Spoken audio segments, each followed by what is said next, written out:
Belles comme des fleurs, entreprenantes, joviales quand elles réussissent, pleurent quand elles ne réussissent pas.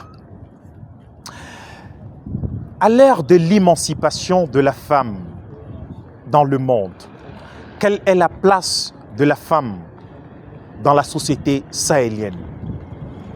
Big up à toutes les femmes battantes, toutes les femmes qui luttent, toutes les femmes qui construisent, toutes les femmes qui émergent.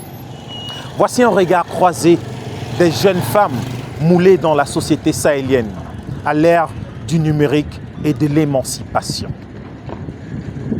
Ceci constitue pour cette semaine, chers amis téléspectateurs, la guest du Wela Buzz. Bienvenue.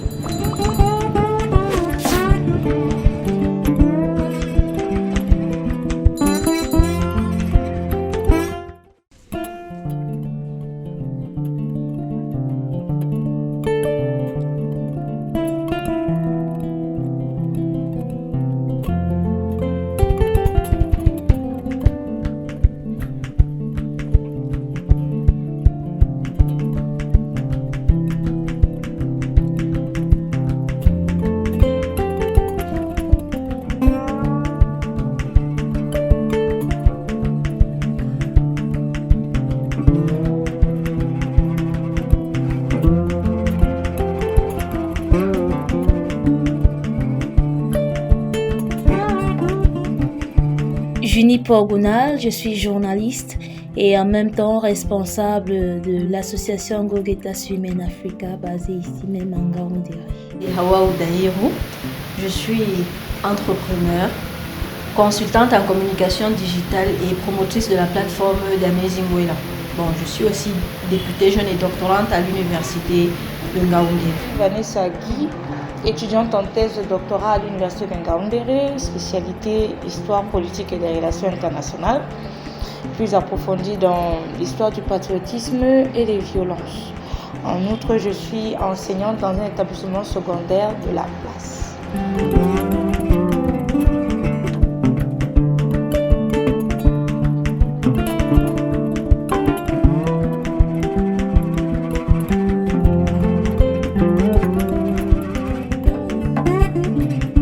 Je ne suis pas satisfaite de la place qu'occupe la femme dans la société sahélienne parce que la femme est plus ou moins marginalisée.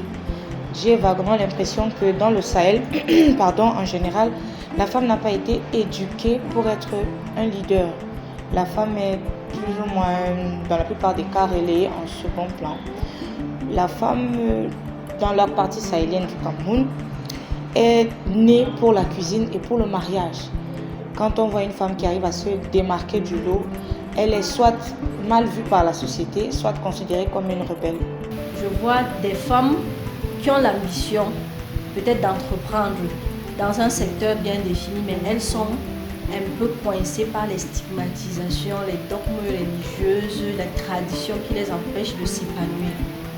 Or qu'elles peuvent bien faire ce travail tout en gardant leurs principes, leurs valeurs étant chez elle. La femme dans la société sahélienne, il faut le dire, elle a de la peine à émerger, elle a de la peine à être au devant de la scène. Il est bien vrai que beaucoup est déjà fait et on souhaiterait que beaucoup soit fait de manière à ce qu'elle atteigne un niveau où elle pourra s'imposer et être assez présente, de manière à implémenter le changement. Donc il faut le dire, je souhaite que la femme du Sahel fasse encore mieux qu'elle le fait.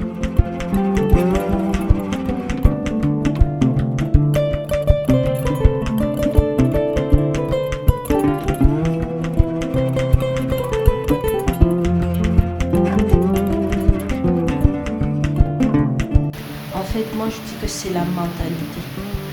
La mentalité, il faut en fait un développement personnel, un travail de fond. Un travail de fond, il faut faire à ces femmes pour qu'elles comprennent qu'elles ont le potentiel, qu'elles ont la compétence de s'en sortir tout en gardant leurs valeurs, leurs principes. Mais hélas, jusque-là, je ne vois pas en fait cet enthousiasme, l'enthousiasme chez la femme sahélienne surtout, elles se disent qu'elles vont se marier, rester à la maison, l'homme va s'occuper d'elles, l'homme va tout faire pour elles et elles vont seulement rester là.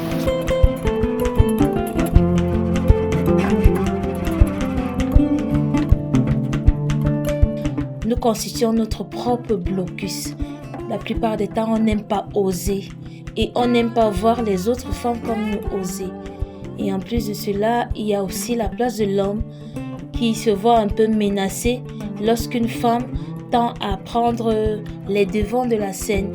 Il voit que sa place à lui est menacée. Il se dit que la femme ne pourra pas vraiment maintenir son rôle, je ne sais pas, d'épouse, de sœur qu'il aimerait voir.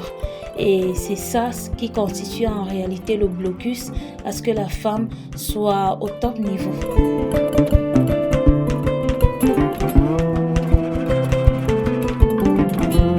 Je reçois souvent des messages pour dire que toi tu es sûr que tu es une femme peule, tu es sûr que tu es même musulmane, tu es sûr. Mais je prends toujours l'exemple de la femme du prophète Mohammed sallallahu alayhi wa sallam.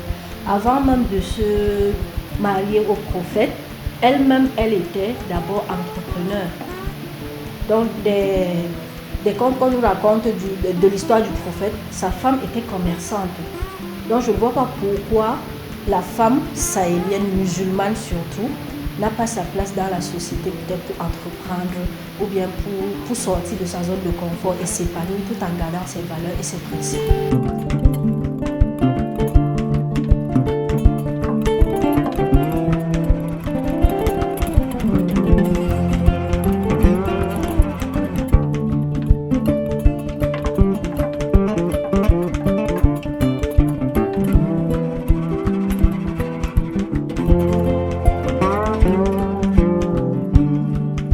Moi, je pousse des femmes à entreprendre, à être financièrement autonomes.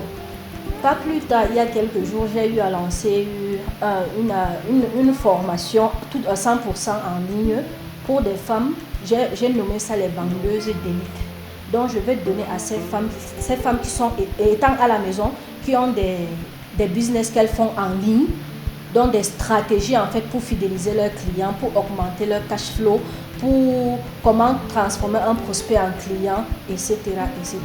Donc c'est comme ça que je le fais. Et je fais aussi des causeries éducatives sur le développement personnel même.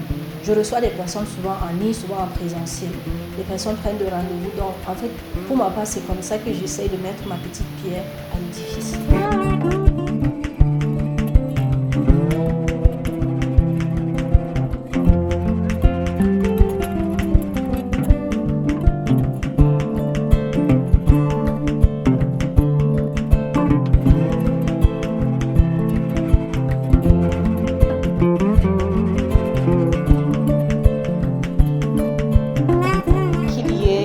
De rééducation, pourquoi pas dire une révolution de mentalité, de telle sorte que la jeune femme du Sahel soit éduquée pour affronter les aléas de la société.